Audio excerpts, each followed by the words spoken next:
Telangana news కి స్వాగతం. నేను పవన్. అర్హులందరికీ అంగన్వాడీ సేవలు అందేలా సమగ్ర ప్రణాళిక రూపొందించాలని అధికారులను మంత్రి సీతక్క ఆదేశించారు. ఇందుకోసం మొబైల్ అంగన్వాడీ కేంద్రాలను ఏర్పాటు చేయనున్నారు. మేడ్చల్, సంగారెడ్డి, రంగారెడ్డి జిల్లాల్లో ఈ వాహనాలను వినియోగించాలని నిర్ణయించారు. హెచ్ఎండిఏ పరిధిలోని 274 బస్తీల్లో 25,310 మంది చిన్నారులు, గర్భిణులు, బాలింతలకు వీటి ద్వారా టెక్ హోమ్ రేషన్ విధానంలో ఇళ్ల వద్దకే సరుకులు అందిస్తారు. తెలంగాణలో ఇంకా ఫోన్ ట్యాపింగ్ జరుగుతోందన్న మంత్రి పొంగులేటి ఆరోపణ బాంబు ప్రభుత్వంలో ప్రకంపనలు సృష్టిస్తోంది. ఇజ్రాయెల్ టూల్స్ తో బీఆర్ఎస్ ట్యాప్ చేస్తుందేమోనని అనుమానిస్తున్న మంత్రులు నార్మల్ కాల్స్ ఆన్సర్ చేయడం లేదు. కొందరు మినిస్టర్స్ కొన్ని కాల్స్ అటెంప్ట్ చేసిన పై మాటలే, డీటెయిల్స్ జోలికి వెళ్లడం లేదు. ముఖ్య విషయాలు డిస్కస్ చేసేందుకు వాట్సాప్ కాల్ లేదా యాపిల్ ఫేస్ ట్రై ని వాడుతున్నారని సమాచారం. ప్రజాస్వామ్య విలువలను కాలరాయడం వల్లే బీఆర్ఎస్ అధికారం కోల్పోయిందని కవిత అన్నారు. ఉద్యమకారుల ఆకాంక్షలను నెరవేర్చనందుకే కేసీఆర్ అధికారం కోల్పోయారు. రేవంత్ పట్టించుకోకపోతే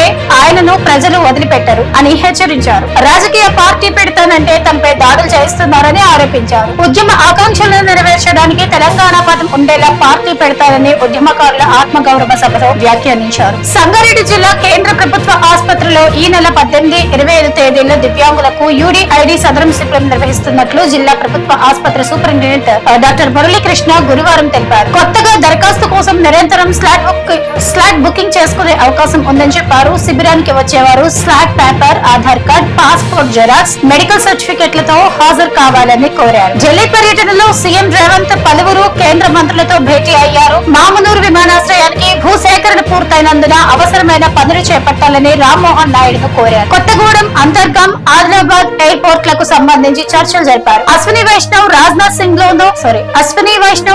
సింగ్ తోనూ సీఎం సమావేశం అయ్యారు. ఈ నెల చివరి వారంలో జరిగే గాంధీ సరోవర్ ప్రాజెక్టు శంకుస్థాపనకు హాజరు కావాలని రాజ్నాథ్ ను ఆహ్వానించారు. ఇదివాటి టాప్ తెలంగాణ న్యూస్. రేపటి టాప్ తెలంగాణ న్యూస్ లో మళ్ళీ కలుద్దాం.